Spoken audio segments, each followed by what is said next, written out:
አመሰግናለሁ ስለተሰጠኝ እድል። ክብር ዶክተር ከፖለቲካ ፓርቲዎችም በሀገራዊ ጉዳይ በሚነሱ ኢሹዎች ላይ ምላሽ ለመስጠት ፈቃደኛ ሆኖ የዲሞክራሲን ምህዳር ከማስፋት አንጻር ያሉትን ቁርጠኝነት ከግምት ውስጥ በማስገባት ላመሰግን እወዳለሁ። ዲሞክራሲን ምህዳር ከማስፋት የለውጥ መንግስት ያደረገው ጥረት ቀላል አይደለም፣ እያየን ስለሆነ ማለት ነው። የተጀመረው የአገር ገጽታን ለመቀየር የዲሞክራሲን ምህዳር ለማስፋት ደግሞ የጋራ አገርነት በጋራ መስራት አለብን። የአንድ ፓርቲ ስራ አይደለም ተብሎ የተጀመረው ምህዳሩ ሰፊ ነው። ወደ ታች ሲካሄድ ደግሞ በጣም ጠባብ ነው። የተቸገረ ነው እዛ ጋር ነው። ትልቅ ህዝብ ባለው ደግሞ ታች ነው። በወረዳ ደረጃ ላይ በዞን ደረጃ ላይ እስከ ክልል ባለው ደረጃ ላይ ሁለት ብልጽግና አለ። የጋራ አገርነት በጋራ መስራት አለብን፣ ማሳካት አለብን፣ አገርን ማሻገር አለብን፣ ማስቀጠል አለብን የሚል ብልጽግና አይደለም። ራሴን፣ ቤቴን፣ አካባቢን፣ ሰፈሬን መገንባት አለብኝ ብሎ ራሱን የሚገነባ ብልጽግና አለ። አሁን የተቸገርነው ይሄን ብልጽግና ነው። እርሶስ እንደዛ አይነት ብልጽግና ያለውን ይለያሉ ወይ እላለሁ። አመሰግናለሁ። ለተሰጠኝ እድል አመሰግናለሁ። የኔ ጥያቄ በፕሪቶሪያ ስምምነት መሰረት አንጻራዊ ሰላም መገኘቱ እንዲሁም ይታወቃል። ዋናነት በፕሪቶሪያ ስምምነት መሰረት አቃፊና አሳታፊ ጊዜያዊ አስተዳደር መመስረት ነበረበት። ይሁን እንጂ የህወሓት ጊዜያዊ አስተዳደር ነው የተፈጠረው። ለዚህም ህወሓት ያኔ ቅቡልነት አጥቶ በህብረተሰቡ ከፍተኛ የቅቡልነት ችግር ነበረው፣ አቅምም አልነበረውም። በዚህ ምክንያት ጊዜያዊ አስተዳደሩ የተሰጠውን ስልጣን በአግባቡ ሳይጠቀም 2 ዓመት አለፈው። ከዛ በኋላም አንዱ ችግር ራስ በራስ የነበረ የስልጣን ሽኩቻ አንዱን ሌላኛውን ከኮርና ከኮር በላይ በሚባሉ ወታደራዊ ኃይሎች ግፊትና በጠበንጃ ጭምር የቀበሌዎች፣ የወረዳዎች እንዲሁም የክልል መስሪያ ቤቶችን ቢሮዎች የተሰበሩ ማህተም ሲቀማ ህብረተሰቡም ብዙ ሰዎችም ለመቁሰልና ለግድያም ተዳርገው ነበርና የሚያሳዝነው ነገር ከዛ በኋላም የተመሰረተው የተሾመው ጊዜያዊ አስተዳዳሪ ወይም ፕሬዝዳንት ያው ከህወሓት ነው የተቋቋመው። ካቢኔው ያው ህገወጥ ነው ተብሎ በምርጫ ቦርድ ከተሰረዘው ፓርቲ ነውና አሁን በትግራይ ያለው ሁኔታ ከፍተኛ የስርዓት አልበኝነት ችግር አለ፣ እንዲሁም ከፍተኛ የቅቡልነት ችግር አለ። ስለዚህ ፕሪቶሪያ የመጀመሪያው የተጣሰው ቅቡልነት ያለው ከሁሉም የትግራይ ፖለቲካ ኃይሎች ያሳተፈ ጊዜያዊ አስተዳደር አለመመስረት ነው። ለዚህ እንደ ማረሚያ ብለን ያሰብነው ጊዜያዊ ምክር ቤት ማቋቋም ነበረ። ጥረት አድርገን ነበር። የተለያዩ የትግራይ ያሉ ፖለቲካ ኃይሎች፣ ሲቪክ ማህበራት እና ጊዜያዊ ምክር ቤት ለማቋቋም ጥረት ተደረገ። ይሁን እንጂ አሁን ያለው ፕሬዝዳንት ይሄ ነገር ህወሓትም ራሷ እንደ እኔን የመረጥኩትና ይሄ የኔ ውሳኔዎች ማለፍ አለባቸው የሚል ህወሓትም የዚህ ጊዜያዊ ምክር ቤት ተቃዋሚ ስለሆነ አንድ ቅቡልነት ያለው ተቋም በትግራይ ላይ እንዳይኖር ከፍተኛ ችግር እየተፈጠረ ነው። ስለዚህ እንደ ጠቅላይ ሚኒስተር የትግራይ ጊዜያዊ ፕሬዝዳንት እንደሚሾሙ አካል ይሄ በትግራይ ጊዜያዊ አስተዳደር ጊዜያዊ ምክር ቤት ኖሮት ጠንካራ ካቢኔ ኖሮት ቼክ ኤንድ ባላንስ ያለው እንዲሆን የእርሶ ጫናም የእርሶ መመሪያም ያስፈልገዋልና ይሄ ነገር እንዲታሰብበት ለማለት ነው። አመሰግናለሁ። የተከበሩ ጠቅላይ ሚኒስትር፣ ያየናቸው የልማት ስራዎችን አዲስ አበባ ተኮር እንዳልሆነ ግንዛቤ ብንይዝ በሁሉም ሴክተሮች ለምሳሌ የስሞክለስ ኢንዱስትሪ የምንለው ቱሪዝምን ከማስፋፋት አንጻር የቱሪዝም መዳረሻዎችን የተሰሩ ስራዎች እንደነ ወንጪ፣ ባህር ዳር ላይ፣ ጣና ላይ የተሰራ ስራ፣ አሁን ትግራይ ላይ እየተሰራ ያለው የገርአልታ ሎጅ እና ሌሎች እንደ መነሻ ወስደን አጠቃላይ ማለት አገር አቀፍ ስራዎች እንደሆኑ አዲስ አበባ ያየነው እሱም እንደ ቤንችማርክ ተወስዶ ወደ ብዙ ከተሞችና ከዛም ወደ ገጠር እየተስፋፋ ያለ መሆኑን ስናይ አገራችን ትልቅ ተስፋ ያላት የተጀመሩ የልማት ስራዎች እመርታዊ ሊባል ለውጥ የሚያመጡ መሆናቸውን ለመመስከርና ይህንንም መንግስትንም እርስዎንም ለማመስገን ፈልጋለሁ። ትናንት ያየናቸው ከኮሪደር ልማት አንጻር ከዚህ ከጫካ ፕሮጀክት ከዚህ ከአዲስ ኮንቬንሽን ሴንተር የመሶ አንድ ማዕከል አገልግሎት በመንግስትና በግል አጋርነት እየተሰሩ ያሉ ከ120 ሺህ በላይ የቤቶች ፕሮጀክት የወንዝ ተፋሰስ ልማት የፓርክ ግንባታዎች ከእንጦጦ እስከ ቡልቡላ ያሉ ወዳጅነትን አንድነት ፓርክንም ሁሉንም ስራዎች ፒኮክንም ጨምሮ በአጠቃላይ እየተሰሩ ያሉ ስራዎች የአንዳንዶቹ እንደሚሉት የብልጭልጭ ስራ ሳይሆን መሰረታዊ የከተማ እድገት እንደሆነ መናገር እፈልጋለሁ። ትልቁ ነገር ደግሞ ይህንን ለማስፋት የተጀመሩ ስራዎች እጅግ በጣም ማድነቅ እፈልጋለሁ። ከዛ አንጻር ምናልባት ወደ መቀሌ ወይ ወደ ትግራይ ልወስዶትና በ27 ዓመታት ውስጥ ትግራይ ውስጥ 22000 የመሰረት ድንጋይ የተቀመጠላቸው የልማት ፕሮጀክቶች ነበሩ። ምናልባት ትናንትና ነው እኔ የተመለሰልኝ እዚህ የቦሌና አቃቂን የሚያያይዝ ድልድይ ስንጎበኝ ከአቦ እስከ ኮዬ አደባባይ ያለው መንገድና ድልድዩ በአዲስ መልክ የአዲስ አበባ ከተማ አስተዳደር በራሱ እንደሰራው ነው እየተገለጸልን። እየተሰሩ ያሉ የልማት ስራዎች እንደኔ እምነት ከጥራትም ከፕሮጀክት አፈጻጸም ፍጥነትም አንጻር በተደጋጋሚ ጠቅላይ ሚኒስትር እንደሚሉት መንግስታዊ ኮራፕሽን የለም ብለው የሚሉትን ማሳያ ነው ብዬ አምናለሁ። አንደኛው ስራዎቹ በጣም በጥራት ነው እየተሰራ ያሉት፣ ሁለተኛ በፍጥነት ነው እያለቁ ያሉት። ያው ቢሰረቅ ወይ ይጓተታል ወይ ጥራት አይኖረው። ከጥራቱም ከፍጥነቱም አንጻር ስናይ ይሄ በመላ ሀገሪቷ እንደ አንድ ልምድ ሆኖ ሊስፋፋ የሚገባው መልካም ነገር ነው ብዬ ማለት ፈልጋለሁ። ከዚህ አንጻር ወደ 2000 የሚሆኑ የመሰረት ድንጋይ የተቀመጠላቸው በትግራይ ውስጥ በመላ ትግራይ ውስጥ የተቀመጠላቸው የልማት ፕሮጀክቶች ለምንድን ነው ያልተሰሩት ለሚለው ጥያቄ ያው ሙሉን ተበልተዋል ማለት ነው። ሌላ ነገር የለው። ሌላው ከዚህ ከፕሪቶሪያ የሰላም ስምምነት ጋር ተያይዞ ዲዲአርን ከማስፈጸም አንጻር ምክንያቱ አሁን ትግራይ ውስጥ ያሉ ታጣቂዎች በቃ ዲዲአር እየጠበቁ ነው። ክቡር ጠቅላይ ሚኒስትር ሌላ ምንም እየጠበቁ አይደለም። ከህወሓቶች ጋርም አይደሉ። የእውነት ነው የምሉት። ምክንያቱ ዝም ብሎ ከወጡ ያቺ ነገር ያጣሉ።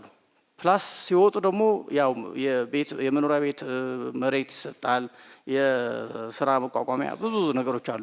ያቺ እናገኛለን እና ያቺ እንዳናጣ ያሉ እየጠበቁ ያሉትና እንዳው አሁን ትግራይ ውስጥ ለምን አልተፈጸመም ብዬ አይደለም ስለማውቀው። አምና በዚህ መድረክ ላይ ዲዲአር ለምን አይፈጸምም መከላከያ ለምን ወደ ትግራይ ገባም ብዬ ጠይቄ ነበር። አሁን እሱን አልጠየቅም፣ ምክንያቱም ችግሩ ስለማውቀው።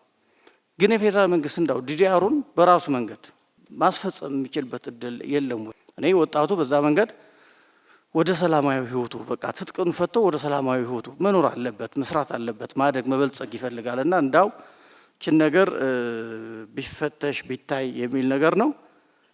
ከዛ ውጪ ግን ኦልሬዲ ሁሉም ነገሮች ስለተነሱ ያው መከላከያውን በድጋሚ ወደ ትግራይ የሚገባበት መንገድ ቢፈለግ የሚለውን ነገር ያው ያለው ሁኔታ ታሳቢ አድርጌ ማለት ነው። አመሰግናለሁ።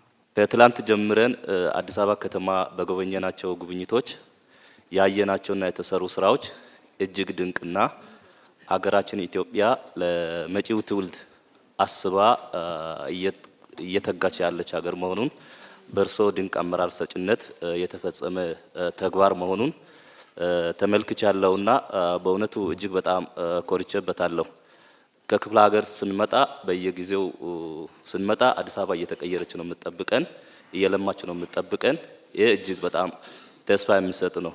የሚታይ ምንድነው የአንድ ምርጫ ሲዝን ብቻም ሳይሆን ዘላቂ የሆኑ ለዜጎች ገቢ ማስገኘት የሚችሉ ወጣቶች በሀገራቸው የሀገሪቱ ዜጎች በሀገራቸው እንዲደሰቱ ተስፋ እንዲያደርጉ የሚያመላክቱ ተግባራት ተከናውነው በማየት እንደ ወጣትነትም ኢትዮጵያን ለወጣቶች እየገነባችሁት ነውና ይሄ በጣም አክብሮት አለኝ። ያው አካባቢ ምርጫ ከተደረገ 12 ዓመት ገደማ ተቆጥሯል። ስለዚህ የአካባቢ ምርጫ ከማድረግና መንግስት አካባቢ ምርጫ በጊዜውና በወቅቱ እንዲደረግ ከማድረግ አንጻር ይህም ከህገ መንግስት ጋር የሚያያዝ ጉዳይም ስለሚሆን ምን እየተሰራ ነው የሚለው ነገር ለኢትዮጵያ ህዝብም ስለሚጠብቀው እዚህ ላይ የርሶ አቅጣጫ ለኢትዮጵያ ህዝብም ቢነገር የሚለው ነው። ላገኘሁት እድል እጅግ በጣም አድርጌ አመሰግናለሁ። እኔ ሚዲያ በጣም ማዳምጥ ለብዙ ፓርቲዎች ኢንፎርሜሽን መሰጣቸው እኔ ነኝ። የኢትዮጵያ ሚዲያ በአብዛኛው ዝግ ነው፣ ሞኖ ሲስተም ነው። እንደገና ምሎት ደግሞ በሚዲያ ውስጥ ዜግነት ክላስ አበጅቷል። ኤ ዜጋ አለ፣ ቢ አለ፣ ሲ አለ። ማይኖሪቲ ዲ ነው። ዞር የት ነህ ከተባለ እንደዚህ ብሎ ላያናግርም ይችላል። ከሱ በላይ ታለንት፣ ከሱ በላይ ኖሌጅ፣ ከሱ በላይ ያለው ያንን ሰው አፕሮች አድርጎ የኢትዮጵያን ችግር ግን መፍታት አልቻለም። አዲሽናል ደግሞ ከአልጀዚራም ከሌላ የምንማረው ጦርነቶች በአብዛኛው የሚያልቁት ሚዲያ ላይ ነው። ያንን ለማምጣት ምን ማድረግ አለብን? መደረግ አለበት። ሚዲያው ማንኛውም ሀሳቦች የተለያዩ ሀሳቦች አቅርቦ ማፋጨት አለበት። ይህንን ማስተካከል አለበት። በነጋዴው ህብረተሰብ ደግሞ አንድ እኔም ግልጽ ነው።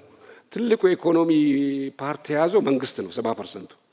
30% ውስጥ ደግሞ 20% እንደ ሚድሮክ ያለ እንትን ነው ተለያዩ። በ10% ውስጥ ኮንትሮል አድርጎ መክፈል አልቻልንም። ልንከፍል ስንሄድ የመንግስት አካላት አስቸገረን። እንደዚህ የተለያዩ የሙስና ወሬዎች በጣም ጆሮአችን የሚያደክም ነው። ፕሮቴክትም ለማድረግ መንግስት ደግሞ አንዳንድ ጊዜ ለህዝቡ የሚጭነው ጫና እናንተን ሁለቱም አካል ለህዝብ የማያዝን አይነት አይቻለሁ። ስለዚህ እነዚህ ነገሮች በጥልቀት ከሰሩ ሀገረ መንግስቱ ይሄዳል። እኔ ሁል ጊዜ ማግዘው ሀገረ መንግስቱ ነው። ብልጽግናን አግዤ አላቅም። ነገር ግን ሀገረ መንግስቱ ማገዝ ኢንዳይሬክት ያ ስለሆነ ነገሮች የፓርቲዎችን ችግር ቢፈቱ ጥሩ ነው የሚል ነው። አመሰግናለሁ። በቅድሚያ እድልን ስለሰጡኝ ከልቤ አመሰግናለሁ። ክቡር ጠቅላይ ሚኒስትር ከእርሶ ጋራ በመጀመሪያ የተገናኘሁት ግብጽ ካይሮ ከተማ ነበር። ዛሬ ደግሞ በሀገር ውስጥ ሶስተኛ ጊዜ ከእርሶ ጋራ በመገናኘቴ እድለኛ በመሆኔ በጣም ወረር የሌለው ደስታ ይሰማኛል። ክቡር ጠቅላይ ሚኒስትር ሆይ በክቡርነቶ አንድ አስተያየት ይኖረኛል፣ እንደሚከተለው ይሆናል። እንደሚታወቀው ሁሉ ሀገራችን ኢትዮጵያ በየጊዜው እየተፈታተነ ያለውና የሚመጣ የፖለቲካ ሽኩቻና አለመረጋጋት የሚታይባት ሀገር ናት። እርሶ ወደ ስልጣን ወንበር ከመጡ ወዲህ ግን ለአንድና ለመጨረሻ ጊዜ ይህንን ማገዳደር ፖለቲካ ለማስቀረት እና ይህ ምዕራፍ እንዲዘጋ ብዙ እድሎቹ እና ጥረቶቹ ተደርጓል። በእርሶ ስልጣን ዘመን ከዚህ በፊት ታይቶ የማይታወቁ ጥሩ ጅማሮቹ ያየንበት ነው። ለምሳሌ እንደ ጠላት ተፈርዶ የነበረው የተቃዋሚ ፖለቲካ ፓርቲዎቹ ከዛ ጭንቀት ውስጥ በማውጣት እፎይታን ያገኙበት፣ ይህ ብቻ አይደለም፣ ከመንግስት በኩል ድጎማ ባጀት ያገኙበት፣ እንዲሁም የፖለቲካ ፓርቲዎቹ የራሱ የሆነ የጋራ ምክር ቤት የመሰረቱበት፣ በሌላ በኩል ደግሞ በምርጫ ጊዜ ይሁን በሌላ ጊዜ የተፎካካሪ ፓርቲዎቹ መሪዎቹም እና አባላቶቹ ሲታሰሩ ምርጫ ቦርድ የታሰሩበት እስር ቤት ድረስ በአካል በመሄድ እስረኞቹን በማስፈታት ያየነው በእርሶ ስልጣን ዘመን በመሆኑ፣ በተጨማሪ ደግሞ የፖለቲካ ኬዝ ያላቸው በሌሉበት ሞት ፍርድ ተፈርዶባቸው በውጭ ሀገር በስደት ሲኖሩ የነበሩ ተቃዋሚ ፖለቲከኞቹ ምህረት በማድረግ ወደ ሀገር ቤት እንዲገቡ እና በኢትዮጵያ የሚደረጉ የዲሞክራሲ ስርዓት ለመገንባት የሚደረግ ትግል ውስጥ የራሳቸው አስተዋጽኦ እንዲያበረከቱ በማለት በወቅቱ ባደረጉት ጥሪ መሰረት በስደት ከነበሩና ወደ ሀገር ቤት ከገቡት እንደ ዶክተር ብርሃኑ ነጋ እና ሌሎቹ ፖለቲከኞቹ አንዱና እድለኛ በመሆኔ በዚህ አጋጣሚ በዚህ መድረክ ላይ ለመመስገን ይወዳሉ። የተለያዩ በከተማ ውስጥ የተሰሩ ስራዎችን በዚህ በዱላዬ ምንም ሳልደክም በተስፋ ሲያይ ተመልክቻለሁ። በጣም ትልቅ ተስፋ እንዳለኝ አረጋግጫለሁ። ብዙ ወዳጆች አይቶኛል። እነሱ እየደከሙ እያረፉ በየድንጋይ እየተቀመጡ እኔ አልተቀመጥኩም። ጉልበት ሰጥቶኛል። ትልቅ ክብር ይገባዎታል። ወደ ጥያቄ እገባለሁ። አካል ጉዳተኛ ያለበት አገር ላይ ይህ ነው የሚባል የአካል ጉዳተኞች ተጠቃሚነት እየተሰራ አይደለም ኢትዮጵያ ውስጥ። እኔ በትግል ቤተሰቦቼ ጓዳ ለማስቀመጥ ቢሞክሩም እኔ በትግል ነው የወጣሁት። በትግል ነው ተምሬ ለዚህ ደረጃ የደረስኩት። ግን ጓዳ ውስጥ የተደበቁ በርካታ አካል ጉዳተኞች አሉ ኢትዮጵያ ውስጥ። ትምህርት በአግባቡ እያገኙ አይደሉም። ሌላው የስልጣን አካታችነት በሴቶች በኩል ያለው ተሳትፎ እጅግ በጣም የሚበረታታ ጉዳይ ነው። አካል ጉዳተኛ ከፌደራል ጀምሮ እስከ ዞን እስከ ክልል ድረስ የስልጣን ተጠቃሚዎች እየሆኑ አይደሉም። ስለዚህ የአካል ጉዳተኞች ችግር ብታይልን እላለሁ። በጣም አመሰግናለሁ።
ለምሳሌ መለከት ሁላችሁም በኢትዮጵያ ፖለቲካ ውስጥ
Thank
you.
ከተነሱ ጉዳዮች ህገ መንግስትን የሚመለከት አይ ቲንክ በስድስት ክፍል ተከፍለው ከተነሱ ጥያቄዎች መካከል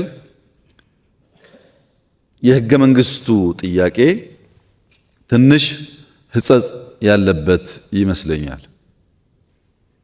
በጋራ ያያችሁት ጉዳይ ከሆነ መልሰን ብንፈትሸው ህጸጹ ምንድነው? አንደኛ ስለ ለውጥ ያለን እሳቤ ህገ መንግስት ካልቀየረ ምኑን የለውጥ መንግስት ይባላል የሚለው እሳቤ ትክክለኛ ሐሳብ አይመስለኝም። ምክንያቱም ለውጥ ህጎች፣ ፖሊሲዎች፣ ስትራቴጂዎች፣ መመሪያዎች፣ ስትራክቸሮች ሊይዝ ይችላል። ይሄንም ሳይዝ የአመራር ለውጥ ራሱ ለውጥ ሊባል ይችላል። ህገ መንግስት ለመቀየር ሲመጣ ለውጥ ተደርጎ መወሰድ የለበትም። በእርግጥ ብዙ ለውጥ መጥቷል ኢትዮጵያ ውስጥ የሚታይ ነገር ነው። የዛሬው መድረክ ጨምሮ ለውጥ ነው። ግን ህገ መንግስት ካልተለወጠ እንዴት የለውጥ መንግስት ይባላል የሚል ድምዳሜ በዛ ትክክለኛ ሐሳብ አይመስለኝም። ህገ መንግስቱ ይለወጣ አይለወጥም እናየዋለን። ነገር ግን ያን በመለወጥ የለውጥ መንግስት፣ ያን ባለመለወጥ ደግሞ ያልተለወጠ ወይ የማይለወጥ መንግስት አድርጎ መውሰድ ከእሳቤ አንጻር ችግር አለበት ብዬ አስባለሁ። ሁለተኛው ህገ መንግስት መቀየር የመንግስት ስራ ብቻ አድርጎ መውሰድም ችግር አለበት። ይሄ መንግስት በህገ መንግስት የተፈጠረ አንድ አካል ነው። ራሱ ይሄን መንግስት የፈጠረው ህገ መንግስት ነው። በዛ ውስጥ ያለ አንድ አካል ነው እንጂ ህገ መንግስት ፈጣሪ፣ ቀዳጅ፣ አጥፊ አይደለም። ያማ መጥፎ ሐሳብ ነው እኮ አለ። እየመጡ መቅደድ እኮ አላዋጣማል። ይሄ መንግስት በህገ መንግስቱ ጥላ ስር የተፈጠረ አንድ አካል ሲሆን በለውጥ ውስጥም ደግሞ አንድ አክተር ነው። ብቻውን ህገ መንግስት መቅደድ መቀየር የሚችል መንግስት ከሆነ ከትናንትናው ዲፍረንስ የለውም። ያን እኛ አንደግፍም።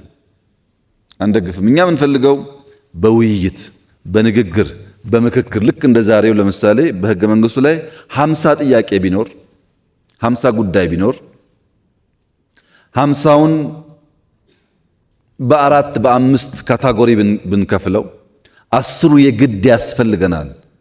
ለለውጥ ለልማት ለአንድነት ኢምፖርታንት ነው። 10ሩን ቀስለን ማየት እንችላለን።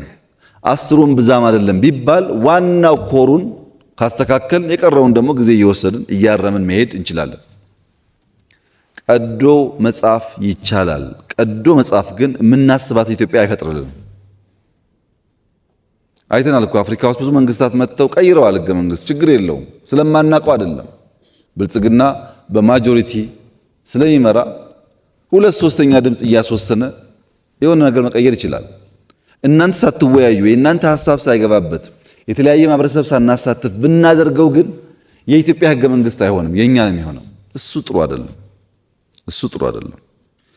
ከናንተ ጋር ሆነን አንድ አካል ሆነን በዋና ዋና ጉዳዮች ወሳኝ ጉዳዮች ህገ መንግስቱ መታረቅ መስተካከል ያለበትን ጉዳይ ለማስተካከል ዝግጁ ነን። እኛም አቋም አለን በሱ።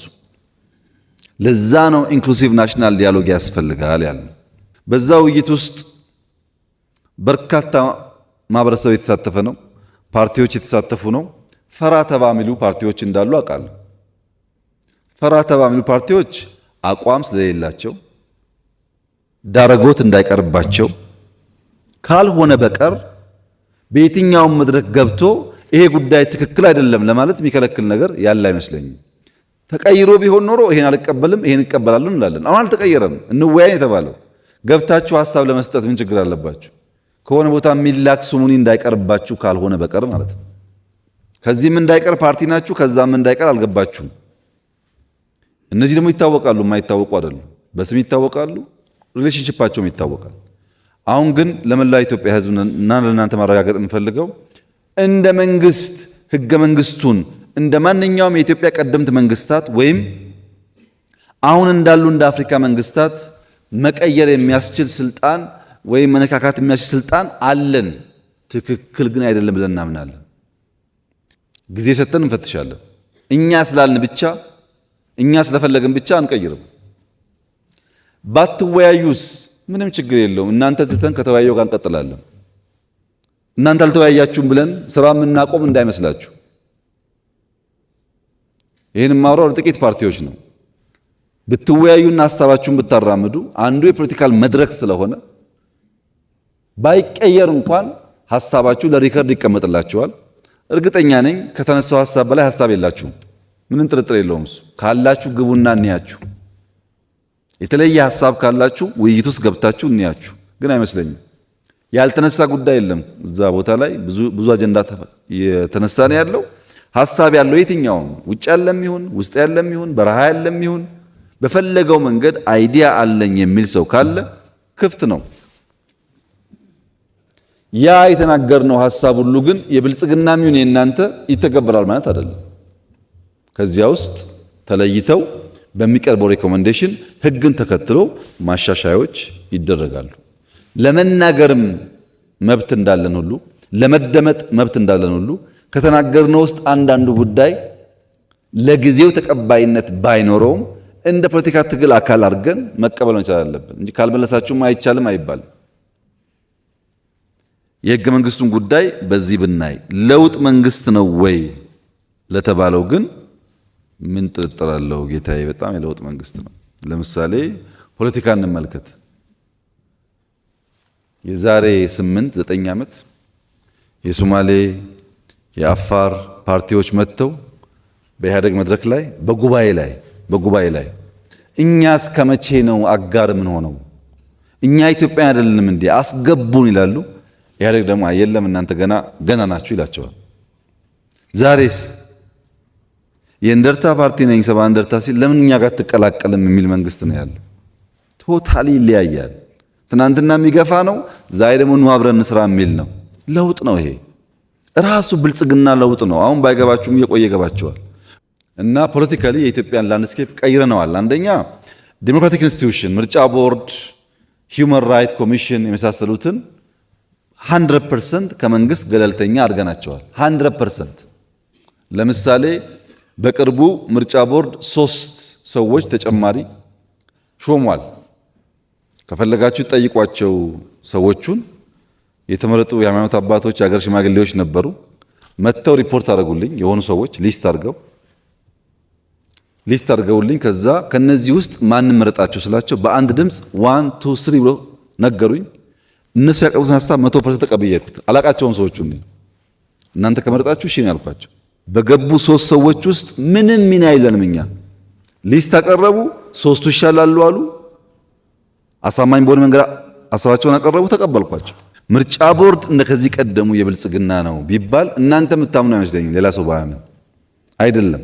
ሂውማን ራይት ኮሚሽን እኮ አይታችኋል። እኛ ደሞዝ እየከፈል 1001 ሪፖርት ሲያወጣ አንድ ቀን ለምን ብለን አናውቅም። እንልመደው እስኪ ይሄንን ነገር እንልመደው ብለን አልነካም። ይሄ ነገር ጥቅም አለው ያላችሁ እንደሆነ ጥቅምም ጉዳትም አለው። ይህንን ባላንስ አድርጎ መሄድ ያስፈልጋል። ፖለቲካሊ ለውጥ አለ። ኢኮኖሚክ ላንድስኬፕ ፖለቲካል ላንድስኬፕ ብቻ ሳይሆን ኢኮኖሚክ ላንድስኬፕ በኋላ መጣበታለሁ። ሰፊ ለውጥ አለ። ድሮ የነበረው እኮ ግብርና መር ልማት ነው። አሁን ግብርና መር እኮ አይደለም። ግብርና መር፣ የማይኒንግ መር፣ አይሲቲ መር፣ ቱሪዝም መር፣ ኢንዱስትሪ መር ብዝሃ ዘርፍ ነው። ለውጥ ነው ይሄ። በፖሊሲም በስትራቴጂም በሀሳብም በጣም ልዩነት አለው። ማህበራዊ ዘርፍ፣ ሌላው ቢቀር ትምህርት፣ ፍኖተ ካርታ አልተዘጋጀም እንዴ? የፈተና ስርዓት፣ የፈተና ክፍል ደረጃ አልተቀየረም? ብዙ ለውጥ እኮ አለ በሁሉም ሴክተር። ያ ስላለ ሪፎርም በራሱ ኢትዮጵያ ውስጥ የደርግ መንግስት ሲመጣ የኃይለ ሥላሴ መንግስት እንደ ስርዓት ማፍረስ ብቻ ሳይሆን በርከት ያሉ ሲኒየር አመራሮች ካልሞቱ በቀር መቀጠል አልችልም ብሎ በአንድ ጀንበር ገድሎ ከሻለቃ በላይ ያለ ማንኛውም ሰው አያስፈልገኝም ብሎ አስወግዶ ነው ሬቮሉሽን የቀጠለው። በኢህአደግ መንግስት የመጣን እንደሆነ ከሻለቃ በላይ ሳይሆን ከወታደር በላይ አያስፈልግም ብሎ መከላከያውን አፍርሶ 100% አፍርሶ ተቋም አፍርሶ ነው የቀጠለው። አጋርና ወገን ብሎ ከፍሎ እኛ ከመጣን በኋላ በወታደርም ይሁን በፖለቲካ በውጭ ያሉም ይሁን በውስጥ ያሉ በመከላከያ ውስጥ አቅም ሙያ ያላቸው የወጡም ጭምር መልሰን እና ኢትዮጵያዊ ተቋም እየገነባን ያለነው ለውጥ ነው። ሪፎርሙ በራሱ የቀደመን ተቋም አናፈርስም፣ የጎደለውን ሞልተን እንቀጥላለን የሚለው በራሱ ሪፎርም ነው። ትናንት አይታችኋል እኮ ፓላሱ። አሁን ስትሄዱ ጎንደር የምትሄዱ ሰዎች ፋሲል ተመልከቱ፣ ጅማ የምትሄዱ አባጅፋር ተመልከቱ፣ ደቡብ የምትሄዱ አላላኬላ ተመልከቱ። የጥንት እኮ ናቸው። ለምን ይፈርሳሉ? ሀብት ናቸው ብለን የገነባ ነው። በሃይማኖትም ብትፈልጉ ላሊበላን መልሰን ለመጠገንና ለማሻሻል በጣም ከፍተኛ ስራ ይሰራ ያለ ነው። አክሱምም ጀምረን ነበር። ራሴ ሄጄ ከጣሊያን መንግስት ጋር ሞክረን ነበር፣ አልተሳካም እንጂ ሁሉም የኢትዮጵያ ሀብቶች አባቶቻቸው የሰሯቸው መጠገንና መሸጋገር አለባቸው። ሰላም በሚመለከት ብዙ ሀሳብ አንስታችኋል። ሰላም ቢመጣ ብትሰሩበት ይበልጥ ብትጥሩ ብላችሁ ለሰላም ያላችሁን ጉጉት በአክብሮት ነው የማየው። በተለይ ሁላችሁንም ሳይሆን ከልባችሁ ሰላም የምትመኙ እና ኢትዮጵያ ሰላማዊ እንድትሆን የምታስቡትን በአክብሮት ነው የማየው። አንዳንዶቻችሁ ደግሞ ከምትጠይቁኝ ከኔ በላይ አክሰስ ስላላችሁ ከኔ በላይ ስለምትወዳጁ ከነሱ ጋር ለምን መክራችሁ አትመልሷቸውም? እኔን ከመጠየቅ እነሱን ተበቃችሁ ብትሉ አይሻላችሁም ወይ የምትባሉም አላችሁ ማለት ነው። ኢትዮጵያ ውስጥ ያለው የሰላም ችግር መነሾ ፋውንዴሽኑ ግን ምንድን ነው ያላችሁ እንደሆነ ፍላጎትን በኃይል የማስፈጸም ኋላ ቀር እሳቤ ነው። ያ ፍላጎት ፖለቲካም ሊሆን ይችላል። ያ ፍላጎት ኢኮኖሚ ሊሆን ይችላል። ልክ ሲፈልግ ሰውየው ፖለቲካ ካላነገትኩ በስተቀር ክላሽ ፍላጎቴ አይሳካልኝም ብሎ ያስባል። ጥቅም ከሆነም ፖለቲካውን ሸፍኖ ካላገትኩ በስተቀር በክላሽ ብሎ ያስባል። ይሄ ፍላጎትን በኃይል ለማስፈጸም የሚደረግ ጥረትና ሙከራ ብዙ ዋጋ እያስከፈለ ነው። ይሄን ነገር በጋራ ማስቆም ያስፈልጋል። የተለየ ሐሳብ ያለው ሰው ሁሉ የግድ ውጊያ መግባት የለበትም። በዚህ መንገድ ሐሳቡን ማራመድ ስለሚችል በኢትዮጵያ ባህል ውስጥ ሁለት አይነት ኋላ ቀር እሳቤዎች አሉ። ዋና ፋውንዴሽን ፍላጎትን በኃይል ማስፈጸም ነው ካልኳችሁ በኋላ ሁለት ከዚህ ጋር የሚያያዙ ችግሮች አሉ። አንደኛ አልጋው አልጠናም፣ አልጋው ሳይጠና ነቅንቀው የሚባል በሽታ አሁን አይምሰላችሁ፣ የቆየ ነው። አልጋው አልጠናም እነቅንቀው ደግሞ የሚባለው በሀገር ሰው ብቻ አይደለም፣ ከብዙ ሰዎች ጋር ባንዳ እየተኮነ አጼ ዮሐንስ፣ አጼ ምኒልክ፣ አጼ ቴዎድሮስ ታሪካቸውን ብታዩ ይሄ ነው። አልጋ አልጸናም ነቀንቃለሁ እያለ ይቀጠራል፣ ሌላ ቦታ ይቀጠራል። አንዳንዶቹ ሞተዋል፣ አንዳንዶቹ ተቸግረዋል፣ አንዳንዶቹ መከራ አይተዋል። ያም ሆኖ ኢትዮጵያ ተጎድታለች ሲደመር። አሁንም ያለው ገና ናቸው አልጸኑምና አሁን ነው መነቅነቅ ጊዜው አሁን ነው በሚል ለብዙ ሀገራት የተቀጠሩ ወንድሞቻችን አሉ። የኢትዮጵያን ናሽናል ኢንትረስት የኢትዮጵያን ናሽናል ደህንነት ከመጠበቅ ይልቅ ለሌላ አገር መቆም የመረጡ ሰዎች አሉ። ለምን አልጋው አልጸናምና አሁን ነው የምንነቀንቀው ብለው። ሁለተኛው ደግሞ የፖለቲካ ንግድ ነው፣ መብት ሽፋን ነው። ለምሳሌ የኦሮሞ መብት አልተከበረም ብሎ ክላሽ ይይዛል። ግን ኦሮሞ ያግታል፣ ኦሮሞ ይዘርፋል፣ ኦሮሞ ይገላል።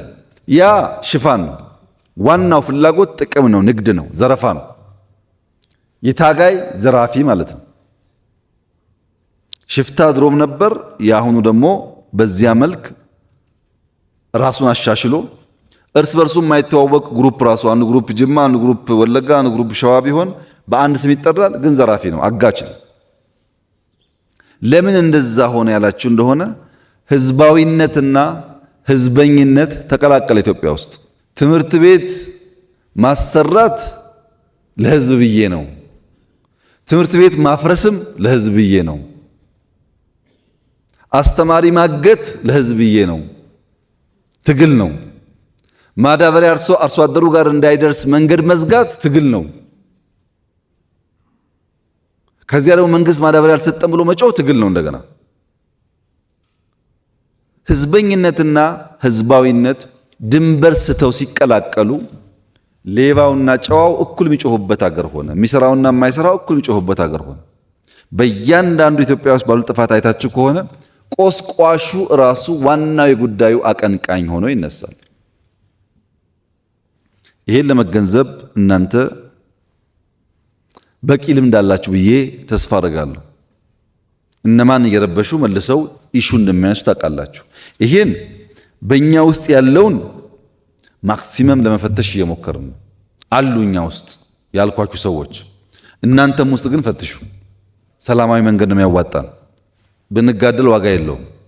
ጥቅም ፍላጎት ካለን ኢትዮጵያ ማልማት ነው የሚያዋጣን። በግል የምናገኘው ጥቅም ለጊዜው ነው አይዘልቅም ብለን የምናምን እንድንሆን 100% ይሄ ሁሉ ፖፑሌሽን በዚህ እሳቤ ላይ አንድ ማድረግ ባይቻልም ቢያንስ ፖለቲካ የምንመራ ሰዎች ብንግባባና በጋራ ብንሰራበት ለውጥ ሊመጣ ይችላል።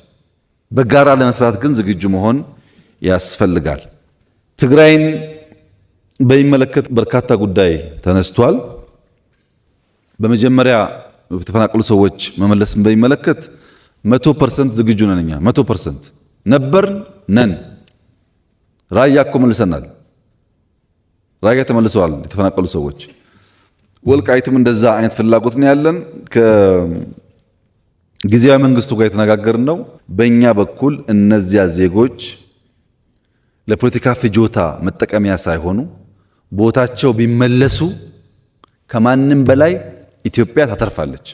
በእኛ በኩል አንዴ አይደለም 10 ጊዜ ነው እቅድ ያወጣነው እና የትግራይ ጉዳይ ብዙ የማይገደን የማያሳስበን አይምሰላችሁ። ያስጨነቀን ጉዳይ ግን በግልጽ እንድታቁት ትንሽ ዘመን ተቀይሯል።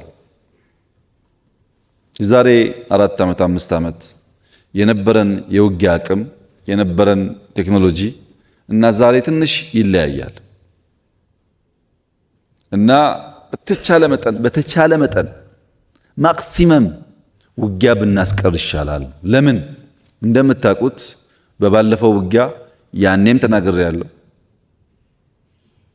ከትግራይ ወጣቶች ከትግራይ እናቶች በላይ የተጎዳ ሰው የለም እና የሚያስገድሉ ሰዎች ይፎክራሉ። እንደምታውቁት አስገዳዮች ይፎክራሉ። ሟቾች ግን ጉዳዩን ሳያውቁ ይጠፋሉ።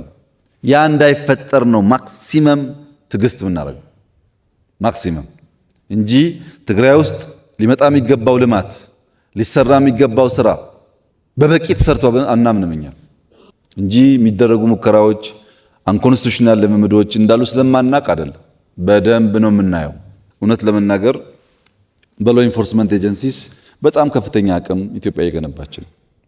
እኛ ያን የምንገነባው እንዳያችሁት ዓለም አስጊ ስለሆነ ነው። ሰርቫይቫል አደገኛ እየሆነ ስለመጣ ነው። ይህንን መመንዘር ላይ ግን 10 ጊዜ ማሰብ ያስፈልጋል። ኢኮኖሚ በሚመለከት በጣም ብዙ ጥሩ ሀሳብ ተነስቷል። እነሱን እንዳለ እናያቸዋለን። ግን እናንተ መገንዘብ ያለባችሁ ያልተገደበ ህልም በተገደበ ሲዝን ነው ያለን። ህልማችን ትልቅ ነው፣ ሲዝኑ ግን ትንሽ ነው። ለዚህ ነው ቀን ማታ ምናምን ሩጫ ያለው። ባልተገደበ ህልም ውስጥ የተገደበ ጊዜ ሲኖር በጣም መልፋት ይፈልጋል። እኛ ጋር ደግሞ ያለው ችግር ምንድን ነው? ስንዴ ያስፈልጋል ብለን ስንወያይ እንግባባለን። ኮሪደር ያስፈልጋል እንግባባለን። ለኢትዮጵያ ህዝብ ብንናገር ችግር የለም። ሁሉም ሰው መለወጥ ይፈልጋል። ለለውጥ ዋጋ መክፈል ግን አይፈልግም። ስንዴ እንስራ ይስማማና ስራው ራሱ ግን ፈታኝ ነው። እንደምታውቁት ማረሱ ማዳበሪያው ችግር ነው። መከራው ሲመጣበት ደግሞ ይሸሻል።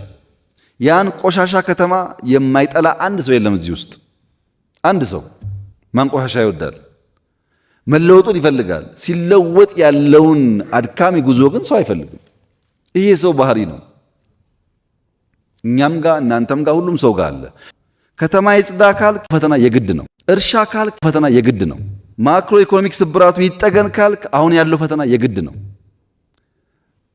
ቻሌንጁን ጠልተን ፈተናውን ጠልተን የሚያምረውን ነገር ለመያዝ ከፈለግን ግን አይሳካልንም። ለምሳሌ ማክሮ ኢንፍሌሽን ተነስቷል፣ ስራ ተነስቷል፣ የንግድ ሚዛን ጉዳይ ተነስቷል። ዕዳ አላነሳችሁም፣ ሪዘርቭ አላነሳችሁም። ለምሳሌ እህቴ ኢኮኖሚ ላይ ስላለሁ ስላልሽ ከለውጡ በፊት በየቀኑ የኢትዮጵያ ሪዘርቭ ዲክላይን እያደረገ ትንሽዬ ችግር ብታጋጥም ምን ማድረግ እንደምንችል ወደማናቅበት ደረጃ ደረሰል። አሁን ከማክሮ ኢኮኖሚክ ሪፎርም በኋላ የኢትዮጵያ ሪዘርቭ ቢያንስ 3 እጥፍ አድጓል። ምን ማለት ነው ይሄ? ነገ አንድ ነገር ቢያጋጥመን ለተራዘመ ጊዜ የሚያቆይ ጉዳይ አለ ማለት ነው። የማናቃቸው ፈተናዎች ከመጡ እንደ ሀገር ሰርቫይቭ ማድረግ አለብን። ሪዘርቭ ያስፈልገናል። አሁን ያለ ሪዘርቭ በኢትዮጵያ ታሪክ ኖሮን አያውቅም። እኔ ከመጣሁበት ቢያንስ 3 እጥፍ ሪዘርቭ አድጓል። አንዱ የምንፈልገው ይሄንን ነው። ሁለተኛ ኤክስፖርት፣ ባለፈውም ተናግሬዋለሁ። የኢትዮጵያ ኤክስፖርት ከ8 ቢሊዮን ያልፋል በዚህ ዓመት። ሌሎቻችሁ ምን ያክል እንደምታዩት አላውቅም። አሁን ላንቺ ነው የምናገረው። እንደምታውቂው የኢትዮጵያ ኤክስፖርት 4 ቢሊዮን መድረስ መከራው ነበር። 8 ቢሊዮን የሚለውን አቅለን ማየት የለብንም። እውነት ለመናገር በየቀኑ ተሰርቶ የመጣ ውጤት ነው። እቅዱ 5.5 ነው፣ ያሳካነው ከ8 በላይ ነው። ይሄ ትልቅ ሰክሰስ ነው። ዕዳ ታውቃላችሁ፣ የዚህ ነገር ዕዳ ምን እንደነበረ። አሁን 13% ደርሷል። በእርግጠኝነት በሚቀጥሉት ዓመታት ከ10 በታች እናደርገዋለን። ለምን? እኛ ላይ ያረፈው ዱላ የሚቀጥለው መንግስት ላይ ማረፍ የለበትም።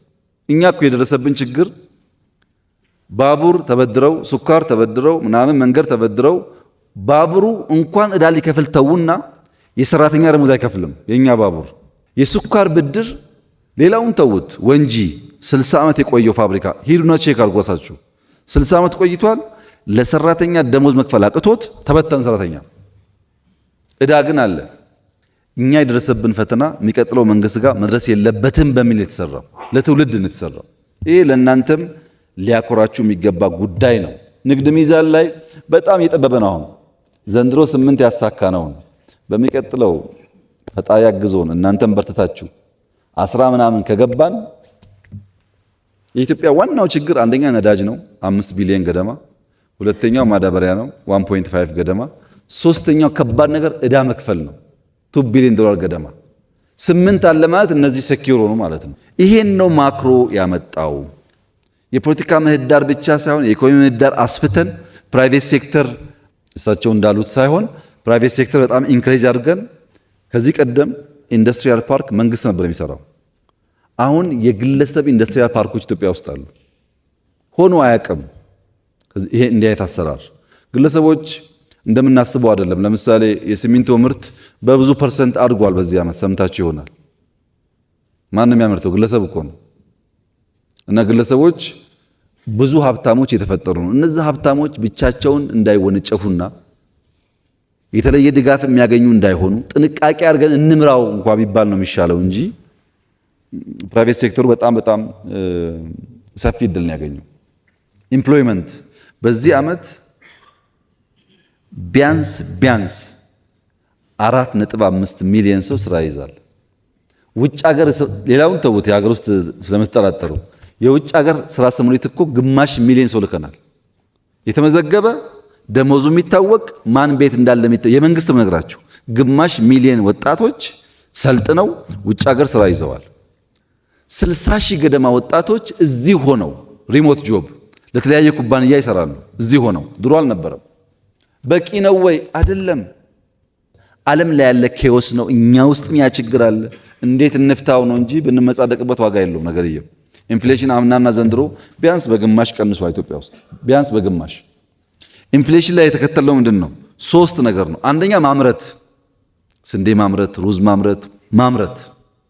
ሁለተኛ መደጎም፣ አምርተንም ደግሞ እጃጠር ሰዎች ስላሉ እንደጉም ብለን 350 ቢሊዮን ብር በዚህኛው ዓመት ደጉመናል። ለነዳጅ፣ መድኃኒት፣ ለሴፍቲ ኔት ማዳበሪያ ተደጉሟል በዚህ ዓመት። ሶስተኛው ደግሞ ማሳለጥ ነው። አንዳንዴ ምርቱ እያለ ፈላጊና ተፈላጊ ስለማይገናኙ ዋጋ ውድ ይሆናል። አዲስ አበባ ላይ ታቸዋል። 4 ዓመት ተሰርተናል። አርሶ አደሮች አምጥተው የሚሸጡባቸውን ቦታዎች 1000 በላይ to be exact 1480 ገደማ ሰንደይ ማርኬት ተፈጥሯል ኢትዮጵያ ውስጥ። ይሄን ደግሞ እያሰፋን ሄደን ፈላጊና ተፈላጊ የሚሸጥና የሚገዛ ነገር እናገናኝ ነው። ዘመን ገበያ ቨርቹዋሊ በቅርቡ የጀመርነው ዘመን ገበያ ይሄ እያደገ ሲሄድ መሀል ላይ ደላላ እየቀነሰ በሚሄድበት ሰዓት የኢኮኖሚ ጉዳዩ መልክ እየያዘ ይሄዳል። በእኔ እምነት እውነቱን ለመናገር ማክሮ ኢኮኖሚ የጠየቀኝ ሰው ስላለ ነው ከምጠብቀው ፍጥነት በላይ ሪስፖንድ አድርጓል። አልጠበቅኩም። እኔ የነበረኝ ሀሳብ ለተወሰነ ጊዜ እንቸገራለን፣ በኋላ መፍትሄ እናገኛለን ነበር ያልኩት ያኔ። ግን ዊዝን ይር ሪስፖንድ ያደረገበት መንገድ በጣም ተስፋ ሰጪ ነው። ካፒታል ማርኬት፣ ዲጂታል ማርኬት ጋር የተነሳው ጉዳይ እንዳለ ነው የምወስደው። የእህቴን ሌብነት በሚመለከት ብዙ አልሰራችሁም ላለችው እህቴ በሁለት መንገድ ብናየው ጥሩ ነው። እኔ ሁልጊዜ እንደምናገረው በእርግጠኝነት መንግስታዊ ሌብነት የለም። ይሄን ማው ለፖለቲካ ነው፣ ከልቤ ነው የምናገረው። መንግስታዊ ሌብነት የለም። ነገር ግን ሌብነት እንደምታውቂው ውስብስብ ነገር ነው። ግለሰቦች በምን ደረጃ እንደሚያጭበረብሩ ድረት ነፍቶ መናገር አይቻልም። እኔ ሁልጊዜ የምናገረው በማህበር ተወያይተን በቃ አሁን ወርቅ 3 ኩንታል ነው አንዷን እንደብቅ አንልም። እንደዛ የለም። እንደ መንግስት የለም አልኩ እንጂ እንደ ሀገር በግለሰብ ደረጃ ሌብነት የለም አላልኩም። አንድ ሁለተኛ እሱንም ባላንስ አድርጎ ማየት ያስፈልጋል። በተለይ ታች ዝቅ እያልን ስንሄድ ለመታወቂያ ለሆነ ለቅጣት ለግብር እየተባለ ስለበዛብን ነው መሶብ ያልነው እኮ። ግለሰቡ ጋር ዲል ማድረግ ስለማንችል ሲስተም እንስራ። ሰጪውና ተቀባዩ ካልተገናኘ ነው እንጂ ያ ነገር የሚሳካው። በፍጹም ሰው ኦሪየንት አድርጎ ሰው መክሮ አሰልጥኖ አትስረቅ ማለት ብዙ የሚሳካ አልመሰለኝም። ለእናንተም ስትመጡ መንግስት ስትሆን ያስቸግራቸዋል። መፍትሄው ሲስተም ነው። አሁን መሶብ ተሰርቷል በየቦታው ሐዋሳ ላይ፣ አርባ ምንጭ ላይ፣ ጅማ ላይ፣ ባህር ዳር ላይ እናስፋፋዋለን፣ ጀምረናል። መሬት ለምሳሌ እዚህ አዲስ አበባ ዙሪያ እስከ አዳማ ድረስ ኦልሞስት ፉሊ ኦቶሜት ተደርጓል እኮ። ድሮ በጂኦስፓሻል ማድረግ አይቻልም፣ አሁን ሆኗል። ያን ለመፍታት መፍትሄው ሲስተም ነው። ሲስተም ጀምረናል። ያን እየፈታን እንሄዳለን። ሀብታም ኢንቨስተር በሚመለከት የኢትዮጵያ ቦታ መሸጥ የተባለው የኢትዮጵያ ሕገ መንግስት መሬት መሸጥ መለወጥ አይፈቅድም። ለውጭም ይሁን ለውስጥ አይፈቀድም። ከየት እንደመጣ ሀሳቡ አልገባኝ። እኛ የፈቀድነው በሪል ስቴት በሊዝ ቤት መግዛት እንዲቻል ነው። ይሄ ደግሞ ብዙ ካፒታል ስለሚያመጣ ነው። ጥሩ አየር አለን፣ ጥሩ ሀገር አለን፣ ኑና እኛ ጋር ኢንቨስት አድርጉ መባሉ ብዙ ጉዳት ያለው ነገር አይደለም። ግን ለውጭም ይሁን ለውስጥ ሰው መሬት አይሸጥም፣ አይለወጥም። አሁን ባለው ሕግ አትሊስት ወደፊት አላቅም። ቤት ግዙን ያልነው፣ ቤት ማለት ጣራና ግድግዳ ግዙን ያልነው። ይሄ መጥፎ ነገር አይመስለኝም እና እንዴት እንዳያችሁት ባላቅም ጠቃሚ ነገር ነው። ንግድ ላይ ኢንቨስትመንት ላይ አፕሮቻችን ግን መርጠን ነው ሄድ ሃንት የምናደርገው። ብቃት ያለው ሀብት ያለው ሰው አምጥተን ነው የምናግዘው። ዝም ብሎ በጅምላ ጅማሮ ጥሩ ነው ብለን ብንወስድ እናንተም በዛ ብታግዙ ጥሩ ነው። ትምህርት በሚመለከት፣ ሴቶች በሚመለከት፣ ስልጠና በሚመለከት ብዙ ስራ የተሰራ ያለው ጊዜ ሲኖራችሁ ራሱ የትምህርት ሚኒስቴር ሊያስረዳችሁ ይችላል። በሪፎርሙ በትምህርት ቤት ግንባታው በተለይ ኤርሊ ቻይልድ ኤጁኬሽን ተብሎ ከ30 ሺህ በላይ መዋዕለ ሕጻናት ተገንብቷል። ሰፊ ስራ ነው የሚሰራው። ግን የኢንቨስትመንት ኦቨርናይት ውጤት የሚያመጣ አይደለም። እዛው ላይ ሴቶች ኢምፓወርመንት በሚመለከት እኛ ጋር ብዙ ሞክረናል። እውነት ለመናገር ተቃዋሚ ፓርቲ ላይ ሴቶች ሆነው በአቅም ግንባታ የሚታገዙ ካሉ 100% ዝግጁ ነን። እኛ እዛው ባላችሁበት ስልጠና የውስጥም የውጭም ለማገዝ በጣም ዝግጁ ነን። አካል ጉዳተኛ የተነሳው ጥያቄ ዝም ብዬ በወስደው ወንድሜ ከኋላ ያነሳው ዝም ብዬ በወስደው ብንሰራበት ይሻላል። ለአንተ ግን ለመረጃ እንዲሆን ትንሽ ማስተካከያ የሚያስፈልገው እዚህ አስኮ አካባቢ የኢትዮጵያ አካል ድጋፍ ሰርቪስ የሚባል ተቋም ነበር። እግር፣ እጅ እንደዚህ የሚሰራ ታውቆ ከሆነ አላውቅም። እና ራሴ ሄጄ ፋብሪካው በጣም ኋላ ቀር ስለነበረ ሞደርን ፋብሪካ የሰራ ነው። የኢትዮጵያ አካል ድጋፍ አገልግሎት ይባላል። መጎብኘት ትችላለህ። ያ ለብዙ ሰዎች ለምሳሌ ድሮ የነበረው እግር አይተጣጠፍም፣ ይከብዳል፣ አስቸጋሪ ነው። የነዚህ ግን እንደዛ ፕላስቲክ ነው፣ በጣም ቀላል ነው። እግር የመሰለ ነው። ሲለብሱ ደግሞ አይታወቅም፣ ያራምዳቸዋል። ይሄን ኢትዮጵያ እያመረተች ነው ያለችው። ደግፈን የሰራ ነው። ጎብኝታችሁ ከሆነ አላቅም። የብላይንድ ስኩል አዲስ አበባ የሰራ ነው በፈርስት ሌዲ ኦፊስ። ምንም ጥርጥር የለውም አፍሪካ ውስጥ የለም። በጣም ምርጥ ሃይ ስኩል ነው የሰራ ነው። ቦርዲንግ አሁንም 4 ገደማ ከውጭ ደጋፊዎች ጋር እየሞከሩ ነው። አንዱን ሰሜን፣ አንዱን ምስራቅ፣ አንዱን ምዕራብ፣ አንዱን ደቡብ ለመስራት እየተሞከረ ነው ያለውና ሙሉ በሙሉ የተረሳ ጉዳይ አይደለም። ግን አንተ ባልከው ልክ ስላልሆነ እንፈትሻለን። እኛ በስልጣኑም በሌላውም አሉን የተወሰኑ ሰዎች አሉን። በቂ ስላልሆነ እንፈትሻለን። በሴቶች ልክም ባይሆን ማሳተፍ አለብን። ቁጥሩ እንዳልከው ቀላል ስላልሆነ ዲፕሎማሲ በሚመለከትና ቀይ ባህር በሚመለከት የኛ አቋም ለኤርትራም ለጅቡቲም ለሶማሊያም የሚጠቅመው ሰላማዊ ኢትዮጵያ ካለች የለማች ኢትዮጵያ ካለች ነው። የለማች ኢትዮጵያ ከሌለች ያው ችግር መሆኑ አይቀርም። ኢትዮጵያ ትልቅ ሀገር ናት። ትልቅ ፖፑሌሽን ነው። ትልቅ አቅም አለው። ይሄ አቅም ለጥፋትም ለልማትም መዋል ይችላል። ወደ ጥፋት እንዳይሄድ፣ ወደ ልማት እንዲሄድ፣ ወደ ትብብር እንዲሄድ በእኛ ዙሪያ ያሉ ሀገራት የኢትዮጵያ ሰላም ግድ ነው፣ ሰላም ካልሆነች እንጎዳለን ብለው ማሰብ ይኖርባቸዋል። ለዚያ ጥያቄው በህጋዊ መንገድ ተነስቷል። እያየነው ነው፣ እናየዋለን። እና እናንተም እኔም ለሰላም ቅድሚያ እንስጥ። የባህር በር ጉዳይ ፖለቲካ አናርገው። ይሄ አጀንዳ አይደለም፣ የህልውና ጉዳይ ነው። ኤግዚስት ማድረግ አንችልም። እንደ ሰው ማዳበሪያ ሲገባ ነዳጅ እየቆመ ነዳጅ ሲገባ ውሃ እየቆመ የሚባል አይነት አካሄድ ኢኮኖሚ እያደገ ሲሄድ ስለማያዋጣ እነሱ ልክ እንደኛ ማሰብ አለባቸው። እዚህ የኛ ምርጫ ሰላም ነው። በቢዝነስ ህግ ሊፈታ ይችላል እናስባለን። መጨረሻ መቋጫው የኢትዮጵያ ተፎካካሪ ፓርቲዎች ማወቅ ማመን ያለባቸው ነገር የኢትዮጵያ ህልውናና ሶቨርኒቲ ስጋት የሆነበት ዘመን አልፏል። እንኳን የመንደር ጎረምሳ ማንም ኢትዮጵያን በኃይል ማንበርከክ አይችልም። አሁን ስጋት መኖር የለበትም። ኢትዮጵያ አንድ ናት፣ አንድ ሆና ትቀጥላለች። ኢትዮጵያን ለመበተን ኢትዮጵያን ይፈልጉ ነበር ላለፉት 100 ዓመታት። አሁን የሚፈልጉ ሰዎች አሉ። እነሱ ይጠፋሉ፣ ኢትዮጵያ ትቀጥላለች። ምንም ጥርጥር የለውም። ይሄ በዛም ወገን ይሁን በዚህ ወገን ኢትዮጵያን ቀንሳለሁ፣ ቆርሳለሁ፣ አስቆርሳለሁ የሚል ኃይል እሱ እየፈረሰ ይሄዳል እንጂ ኢትዮጵያ ምንም አትሆንም። ምንም ከዛ አልፋለች። አሁን ብልጽግናዋን በሚመለከት ቅድም እንዳነሳሁላችሁ ጅምሮቻችን ተስፋ ሰጪ ናቸው። በከተማም በገጠርም ብዙ ተስፋ ሰጪ ጉዳይ አለ። እድገታችንም ይጨምራል፣ ኤክስፖርታችን ይጨምራል፣ ገበያችን ይጨምራል። እንደ መንግስት ያለን ቁመና ይጠናከራል። የተሻለ ዴሞክራሲያዊና ኢንክሉሲቭ ከባለፈው ምርጫ የተሻለ ኢንክሉሲቭ ምርጫ ኢትዮጵያ ውስጥ ይካሄዳል። ይሄን የማይፈልጉ ሰዎችስ አሉ፣ ይኖራሉ፣ ይጮሃሉ፣ ይሳደባሉ፣ ጎፈንድሚ ይሰበስባሉ። እኛስ ኮሪደር እናለማለን፣ ስንዴ እናስፋፋለን፣ ህዳሴ እናስመርቃለን፣ ምርጫ እናካሂዳለን። ይቀጥላል ማለት ነው። ኢትዮጵያ ትቀጥላለች። የሚጮህ ድምፅ፣ የሚሳደብ ድምፅ፣ ተስፈኛ ድምፅ ሁሉ ይጥፋ ብላችሁ አታስቡ። እነሱ ይሳደቡ፣ እናንተ ስሩ። እኛ የምናደርገው እንደሱ ነው። ታሪክ እንዴት ይመዘናል እናየዋለን። ችግር የለው። መስራት የሚፈልጉ ብቃት ያላቸው ሰዎች ከእናንተም ውስጥ እንዲበዙ ነው የምንፈልገው። በስተው ተባብረን ኢትዮጵያን እናጽና፣ እናልማ።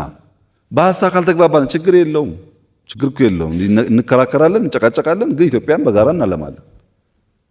በዛ መንገድ እኛ ዝግጁ ነን። ምህዳር እንዲሰፋ እኛ የቸገረን አብረን እንስራ ስንል እኛ ጋር እየሰሩ ሽፍታ የሚያግዙ ነው አስቸጋሪ ሆኖ የምናገኛቸው። ኢንክሉሲቭ ናሽናል ዲያሎጉን በጋራ እናሳካ፣ ትግራይን ጨምሮ ለማንም ጠቃሚ ነገር ነው። ባይሆንስ መሆኑ እኮ አይቀርም። ነገርየው አንተ ትቀራለህ እንጂ ነገርየው ይሆናል። ከምትቀር ሐሳብህን አስደምጠህ ከምትናገረው 10 2 3 እንኳን ተቀባይነት ካገኘ ድል ነው ማለት ነው። በዚያ መንፈስ ሁሉም ሰው በንግግሩም ይሳተፍ።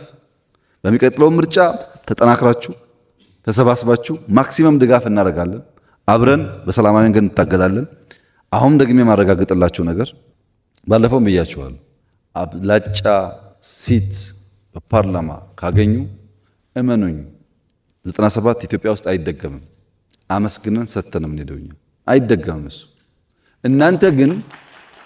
እናንተ ግን አሁን ባላችሁበት ሁኔታ ያን ነገር ማሳካት ስለሚያስቸግር ሰብሰብ ማለትን እመኑ። 10ም አገኙ 20ም አገኙ እኛ ካሸነፍን አብረናችሁ እንሰራለን። ካሸነፋችሁ እንሰጣችኋለን። በምን? በሰላማዊ ምርጫ። ወይ ተሸንፋችሁ አብሮ ለመስራት ተዘጋጁ፣ ወይ አሸንፋችሁ በሰላም ለመቀበል ተዘጋጁ። ከዚህ ውጭ ያለው ምርጫ ብዙ አያዋጣም። ኢትዮጵያ አሁን በሽፍታ በክላሽ በምናምን አልፈናል። ከዛ 100 ዓመት ቢታገል ማንም ሰው በክላሽ አያሸንፈንም። 100 ዓመት ጥቅም የለውም። ከመጡስ እንቀበላለን። ለምን? ለኢትዮጵያ ሰላም ሲባል። ቤኒሻንጉል ተቀብለናል፣ ታውቃላችሁ። አፋር ተቀብለናል። አልመጣም ካለስ በጋራ ሆነን እኛ በህግ እንታገል። እዛም እዚህም አንቁም። የሚያዋጣው በጋራ ሆነን ኢትዮጵያን ብናበለጽግ ነው። ይህን ካልኳችሁ ከሰጣችሁን ኢንፑቶች አቶ አደን ብዙውን ፖይንት ይዟል። በመንግስት ደረጃ የሚታዩትን አብዛኛው ሚኒስትሮች ከየትኛውም ፓርቲ ቢሆኑ ይዘዋል። በየዞኖቻችሁ ያሉትን ችግሮች ከክልል አመራሮች ጋር እነጋገራለን። ማክሲመም ለመፍታት እንሞክራለን። የጎደለ ደግሞ ካለ በሚቀጥለው ስንገናኝ ተወያይተን እንፈታለን። በዚሁ መንፈስ ቀጣዩ ምርጫም የተሳካ እንዲሆን ኢትዮጵያ ብልጽግና የተሳካ እንዲሆን በጋራ እንድንሰራ አደራላችሁ ፈልጋለሁ። ይቅናችሁ።